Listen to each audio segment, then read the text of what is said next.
প্রার্থনা করা হলো একটি ধ্যানময়ী প্রার্থনার অংশ, যেখানে আমরা বক্তা নই বরং শ্রোতা, এবং ঈশ্বর এই নীরবতায় আমাদের মধ্যে দিয়ে কথা বলে।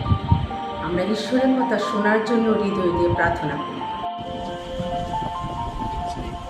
হৃদয় দিয়ে প্রার্থনা করার মধ্য দিয়ে আমরা আমাদের সমস্ত দুষ্গুণ, ভালো মন্দ, হাসি কান্নাকে আমরা ঈশ্বরের সামনে উপস্থাপন করি এবং ঈশ্বরের কৃপা যাচনা করি যে আমাদের জীবন চলার পথে কষ্টগুলো, ব্যথাগুলো থাকে, আমাদের পাপগুলো থাকে, ঈশ্বর তা নিরাময় করে আমাদের সুন্দর একটি হৃদয় দান করেন।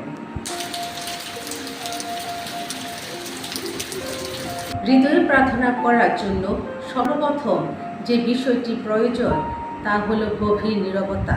নীরবতা ছাড়া আমরা কোনোভাবেই হৃদয়ে প্রার্থনায় প্রবেশ করতে পারবো না। যা আমাদের হৃদয়কে, মনকে বিঘ্ন করে, ঈশ্বরের কাছে আসতে বাধা হয়ে দাঁড়ায়। সেই ছোটো ছোটো কোলাহলগুলো আমাদের পারিপার্শ্বিক যে কোনো ঝগড়াঝাটি, মনোমালিন্য হতে পারে বা যে কোনো কিছু আবেগ হতে পারে, এগুলো আমাদের সবসময় কানের মধ্যে, মনের মধ্যে বাজে। তাই হৃদয়ের প্রার্থনা করতে হলে আমাকে সম্পূর্ণভাবে নীরবতায় যেতে হবে। আগেও বলেছি, হৃদয়ের প্রার্থনা হলো ধ্যানময়ী প্রার্থনা। তাই এই প্রার্থনাটি করার জন্য আমাকে অবশ্যই নীরবে যেতে হবে।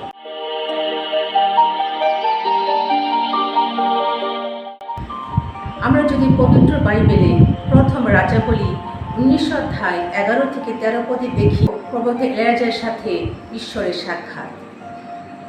এলিয়াজা যখন পাহাড়ে গেলেন ঈশ্বরের সাথে সাক্ষাৎ করতে, প্রথম একটা প্রচণ্ড বাতাস আসলো।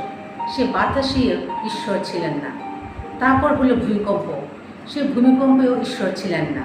তারপর আসলো আগুন, এই আগুনেও ঈশ্বর ছিলেন না। এরপরে ঠান্ডা শীতল একটা নীরবতা, একটা বায়ু, সেখানে ঈশ্বরের উপস্থিতি এলিয়াজা অনুভব করেন। আর এই তখন ছিল নীরবতা। এই নীরবতার মধ্যেই ঈশ্বরকে খুঁজে পান এলিয়াজা।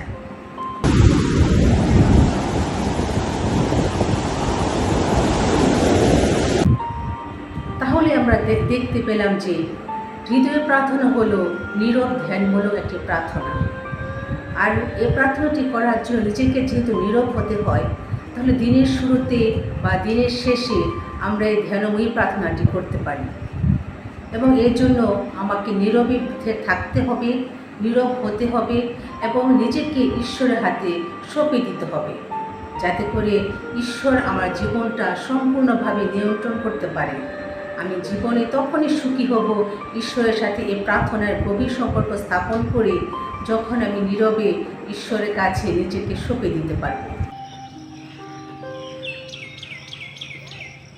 এই সঁপে দেওয়ার মধ্যে দিয়ে আমরা আমাদের জীবনে ঈশ্বরের কী পরিকল্পনা রয়েছে তা শুনতে পাবো এবং বুঝতে পারবো, এবং ঈশ্বরের অনুগ্রহ যাচনা করব, যাতে আমরা বুঝতে পারি যে আমাকে এই জীবন কেন দান করেছেন এবং কী করাতে চান আমাকে দিয়ে। ঈশ্বরকে নিয়ে ধ্যান করে আমি বুঝতে পারবো ঈশ্বরের অনুগ্রহ দ্বারা যে আমি সঠিকভাবে ঈশ্বরের পরিকল্পনায় এগোচ্ছি কিনা, আমি ঈশ্বর পরিকল্পনায় নিজেকে গঠন করতে পারছি কিনা। তাই আমি প্রেমপূর্ণ হৃদয় দিয়ে যখন ঈশ্বরকে ডাকবো বা ডাকি, সেটাই হচ্ছে হৃদয়ের প্রার্থনা।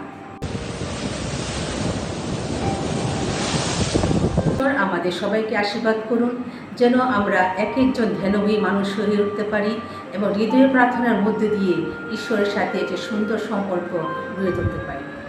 ধন্যবাদ।